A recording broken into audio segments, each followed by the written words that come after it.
Hey everyone, Mark here. Today I'm going to be talking about the 35th anniversary of Sepultura's Beneath the Remains. Got the vinyl right here. Look at that cover. Yeah, man,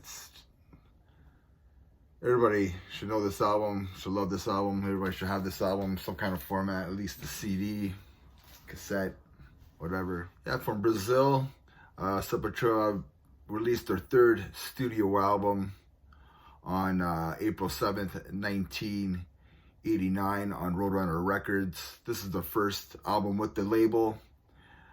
The album was recorded in Rio de Janeiro, Brazil, produced by Scott Burns and the band. The artwork was done by Michael Whelan. There's some controversy about the artwork. Originally, the artwork was supposed to be Cause of Death by Obituary. It was supposed to be that artwork for this album, Beneath the Remains. Obituary released their album a year after, but Roadrunner convinced Sepultura that Nightmare in Red, which is this album cover, is just better suited for their album. So the band did go with it, of course, because it's the artwork of the album, right? 35 years later, it's still the same artwork. The big, I guess the big problem is Igor Cavalera tattooed the artwork on his arm, and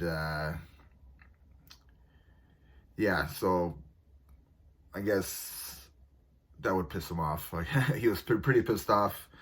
Tattooed the artwork on his arm. A year later, Obituary has that artwork, and he has the Cause of Death artwork on his arm. So yeah, he was pretty mad. So it is what it is, right? So, anyways, the background story is that Max Cavalera traveled to New York in February 1988 to negotiate with Roadrunner Records. Roadrunner offered a 7-album deal, even though they were unsure that the band would sell very well. But I think they did very well.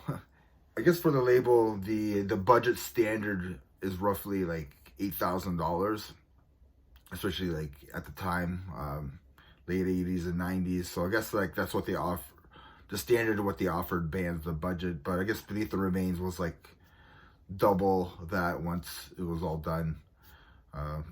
Probably traveling, like having Scott Burns come to Brazil to record with the band and everything else, and whatever that he brought. Scott Burns is one of the, if not the best, producer of death metal and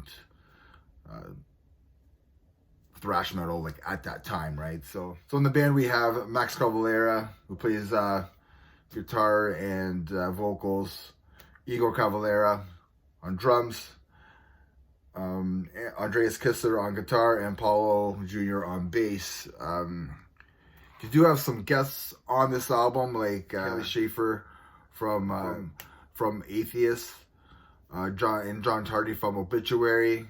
They're both doing background vocals on the song Stronger Than Hate, which is pretty cool.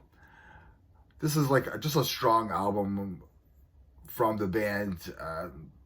This album helped bring the band and this style of music to the masses with songs like Beneath the Remains, the title track, Inner Self, Stronger Than Hate, Mass Hypnosis, Sarcastic Existence, Slaves of Pain, Lobotomy, Hungry, Primitive Future. This is just an excellent album, one of my favorites, especially one of my favorites from the band. What's your favorite tracks on this album? What do you remember about this album, especially 35 years ago? Did you go out and buy this album when it came released? Like, when did you find out about Sepultura? Just give me some information, guys. Like, let me know in the comments what you thought of this album and how you got into Sepultura. And remember, everybody, metal never dies. Take care.